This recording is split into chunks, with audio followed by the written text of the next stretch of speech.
လေးတွေအတွက်ဖုံးမှာအသက်ကယ် setting တွေကြိုတင်ပြင်ဆင်ပေးထားကြပါစို့ကလေးတွေကိုဖုံးပေးထားရုံနဲ့မလုံလောက်ပါဘူးအရေးကြုံလာရင်ကိုယ်စီအမြန်ဆုံးအကြောင်းကြားနိုင်အောင်ဖုံးထဲမှာဒီ setting 3ခုကိုအခုပဲချိန်ပေးထားလိုက်ပါအရေးပေါ် SOS စနစ် Emergency SOS ဒါကအရေးကြီးဆုံးပါဖုံး screen lock ပွင့်နေစရာမလိုပဲမိဘစီအလူအလျောက်ဖုံးခေါ်ပြီး location ပို့ပေးမယ်စနစ်ပါ Android ဖုံးများအတွက် Samsung MI Vivo စသည်ဖုံးရဲ့ settings တွေကိုတွားပါ Safety and Emergency သို့မဟုတ် Password and Security ကိုနှိပ်ပါEmergency SOS ကို on လိုက်ပါ Emergency context ထဲမှာမိဘဖုန်းနံပါတ်ကိုထည့်ထားပါအသုံးပြုဖို့အန်ဒီရီကျုံကြီးဖုန်းပြီးကပါဝါကလုတ်ကို9ချိန်စတိုက်နှိပ်ရုံပါပဲ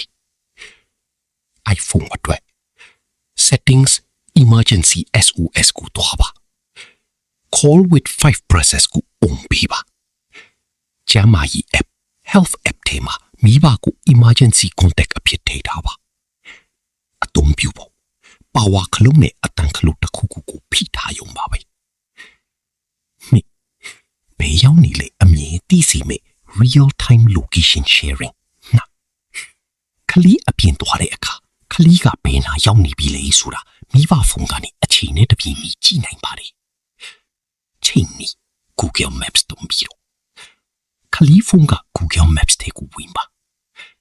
ညာဘက်အပေါ်က profile ပုံကိုနှိပ်ပြီးတော့ location sharing ကိုယူပါမြူရှေးကိုနှိပ်ပြီးတော့ until you done this off ကိုယူပေးပါမိဘရဲ့ Google account သို့မဟုတ်ဖုန်းနံပါတ်စီပို့ထားလိုက်ပါအကျိုးကျေးဇူးကလေးကလမ်းပဲနားရောက်နေလဲဖုန်းအားဘလောက်ချန်လဲဆိုတာကိုမိဘဖုန်းကနေအမြဲမြင်နေရပါမယ်၃မိဘနဲ့ကလေးချိတ်ဆက်ထားတဲ့ Google Family Link ဒါကတော့ကလေးဖုန်းကိုမိဘဖုန်းကနေအဝေးကနေပါထိန်းချုပ်စောင့်ကြည့်နိုင်တဲ့အကောင်းဆုံး app ပါချိန်နီမိဘဖုန်းမှာ Google Family Link app ကို install လုပ်ပါကလေးရဲ့ Google account နဲ့ချိတ်ဆက်လိုက်ပါ setting တွေက location ကို on ပေးထားပါအကျိုးကျေးဇူးကလေးရောက်တဲ့နေရာကိုမိဘုံပေါ်မှာမြင်ယုံနေမကဘူးဖုန်းအသုံးများရင်အဝေးကနေ lock ချတာမျိုးပါလုပ်နိုင်ပါတယ်ဒီကလေးကိုမှားထားရမယ်အရေးပေါ်အချက်ပေးနီ setting နေပြီးကလေးကိုဒီလိုလေးလက်တွေ့တင်ပေးတာပါ SOS နေနီဘေးကခလုတ်ကို9ချက်နှိပ်လိုက်ရင်အဖေအမေစီဖုန်းဝင်လာမယ်လို့တင်ပေးတာပါ live location